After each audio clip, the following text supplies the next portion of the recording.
দাঁড়িয়ে যদি পানি পান করেন আপনি 5টা রোগে আক্রান্ত হতে পারেন। এটা সারা পৃথিবীর গবেষণাতে দেখা যাচ্ছে যে আপনি 5টা রোগে আক্রান্ত হবেন। এক, আপনার কিডনি নষ্ট হয়ে যেতে পারে। নাম্বার 2, আপনি যখন তখন আপনি হার্ট অ্যাটাক করতে পারেন, মানে আপনার কোনো সুযোগ থাকবে না, আপনি মারা যেতে পারেন। কারণ রক্তের যেখানে চলাফেরা করে এই শিরা উপশিরা, এর ভিতরে পানি যদি দাঁড়িয়ে পান করে, পানির যে ময়লাগুলো এই শিরা উপশিরার ভিতরে প্রবেশ করে, তখন তার জাম হয়ে যায় গোটা বডিটা, এক পর্যায়ে সে হার্ট অ্যাটাক করতে পারে, হার্ট ফেল করতে পারে রক্ত সঞ্চালন না হবার কারণে। নাম্বার 3 হচ্ছে আপনার হাত পা যখন তখন প্যারালাইসিস হয়ে যেতে পারে। দেখছেন না কিছু মানুষ হাত নিয়ে এরকম এরকম করে ঘুরছে, অথচ ভালো কি ভালো নয়, প্যারালাইসিস হয়ে গেছে, ডাক্তার বলছে আর ভালো হবে না। তার মানে ওর এই হাতের যে শিরা উপশিরাগুলি, এইগুলো তো রক্ত সঞ্চালন হয় না এবং শিরাগুলো আস্তে আস্তে করে বসে গেছে, এই কারণে তার হাতে আর কাজ হচ্ছে না। নাম্বার 5 নাম্বার হচ্ছে এই, আপনি যদি দাঁড়িয়ে পান করেন তাহলে মুহাম্মদ সাল্লাল্লাহু আলাইহি ওয়াসাল্লামের সুন্নতের বিরুদ্ধচারণ করলেন। 5টা আপনার দাঁড়িয়ে পানি পান করলে ক্ষতি। আমাদের নবী মুহাম্মদ সাল্লাল্লাহু আলাইহি ওয়াসাল্লাম তিনি বলেছেন যে তোমরা কি করো, বসে পানি পান করো। 1 গ্লাস পানি পান করলে 6টা সুন্নত ব্যবহার করতে হয়। কটা? 6টা। এক নম্বর হচ্ছে আপনাকে দেখে পান করতে হবে, বিসমিল্লাহ বলতে হবে, ডান হাতে পান করতে হবে, 3 নিঃশ্বাসে পান করতে হবে। আর পান করা হয়ে গেলে আপনাকে বলতে হবে আলহামদুলিল্লাহ। এটা হচ্ছে সুন্নত। কি বলছি বুঝতে পারছেন না? আল্লাহ নবী সাল্লাল্লাহু আলাইহি ওয়াসাল্লাম বলেছেন কেউ যদি মনে করে আমি পানি পান করব, অবশ্যই সে যেন বসে পান করে। এটা হাদিসে আছে না নেই? আছে। কেন দাঁড়িয়ে পানি পান করলে ক্ষতি কি? আল্লাহু আকবার। আজকে আমি মোবাইলে একটা ওয়েবসাইটে গিয়ে দেখছিলাম যে দাঁড়িয়ে পানি পান করলে ক্ষতি কি আর বসে পানি পান করলে উপকার কি। একটা বৈজ্ঞানিক তথ্য আপনাদের সামনে উপস্থাপন করছি, দেখুন তো উপস্থাপনটা আপনার কাছে ভালো মনে হচ্ছে কিনা। একটা মানুষের দেহের ভিতরে সে যখন পানিটা পান করে দাঁড়িয়ে, চায়ের দোকানে বা বাড়িতে দেখবেন মেয়েরা চা করার পরে ছাঁকনি দিয়ে চাটাকে ছেঁকে নেয় না? আমাদের ওখানে ছাঁকনি বলে, আপনাদের কি বলে? ছাঁকনা। ওই ছাঁকনাতে ছেঁকে নেয়, কারণ যাতে চায়ের দানাগুলো বা ময়লাগুলো কাপে পড়ে না যায়, তাই না?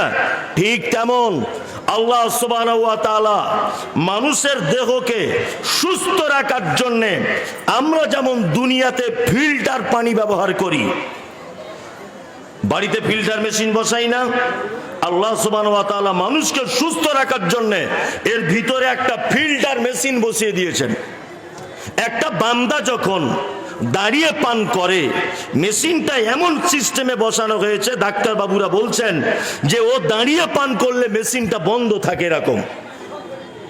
আর ও যদি বসে পান করে তাহলে ফিল্টার মেশিনটা এইভাবে আস্তে আস্তে আস্তে আস্তে খুলে যায়।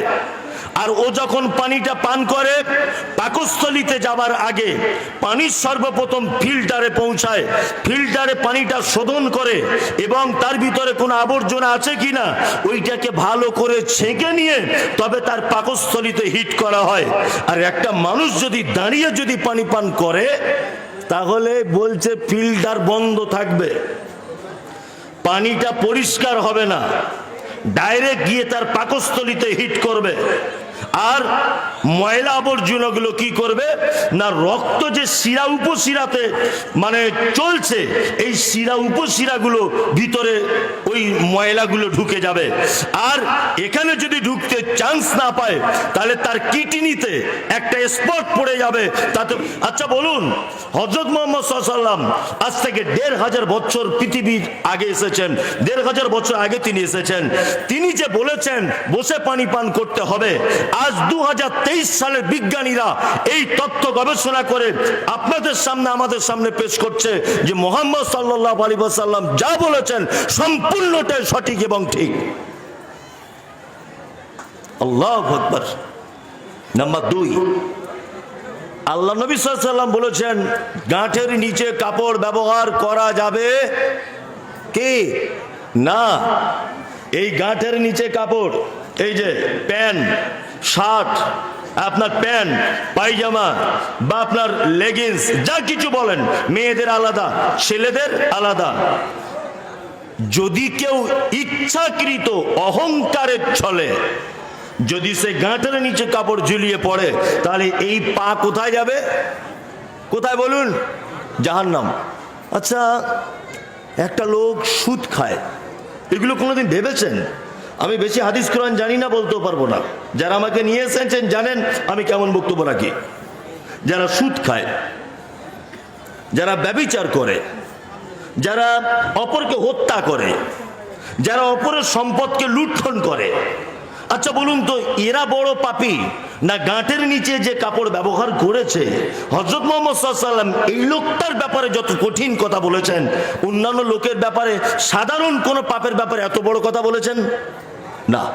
সাধারণ পাপ, ব্যভিচার এত মারাত্মক বড় পাপ, কিন্তু সাধারণ ছোটখাটো পাপের ভিতরে আল্লাহ নবী সাল্লাল্লাহু আলাইহি ওয়াসাল্লাম বলেছেন ইচ্ছাকৃত যদি কেউ তার কাপড় গাঁটের নিচে দিয়ে যদি পড়ে, তাহলে তার পা কোথায় থাকবে?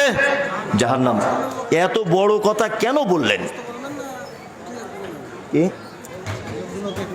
ভাই আপনারা একটু বসুন, বসুন। যাই হোক, আলোচনা মাঝখানে কথা বললে আলোচনা ছেড়ে যায়। তাহলে মুহাম্মদ সাল্লাল্লাহু আলাইহি ওয়াসাল্লাম সামান্য একটা ব্যাপারে কি বললেন? জাহান্নাম।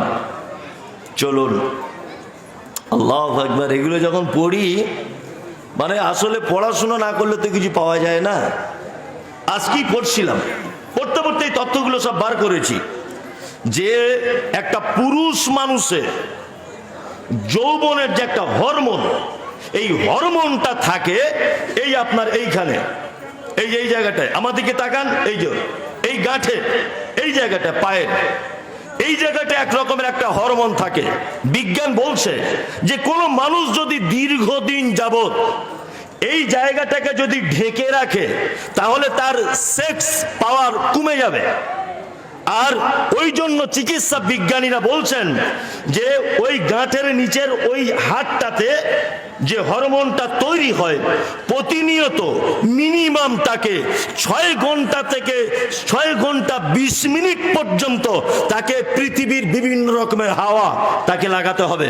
এই 6 ঘন্টা থেকে 6 ঘন্টা 20 মিনিট পর্যন্ত হাওয়া যদি না খায়, তাহলে একটা মানুষ 30, 35, 40 বছরে তার যৌবন হারিয়ে ফেলতে পারে। কি 4টিখানে বড় বৈজ্ঞানিক ছিলেন মুহাম্মদ সাল্লাল্লাহু আলাইহি ওয়াসাল্লাম? ছিলেন কি ছিলেন না বলুন? আল্লাহু আকবার। আল্লাহ তাআলা নবী পবিত্র আল কোরআনে বলছেন, কি বলছেন?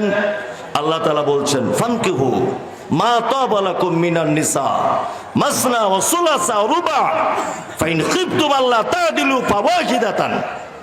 কোরআনে এসেছে আল্লাহ তাআলা বলছেন, অনেক মানুষ আছে যারা মুসলিমদের অর্থাৎ হাদিস এবং কোরআনকে যারা কলঙ্কিত করে দিচ্ছে, অনেকজন আছে।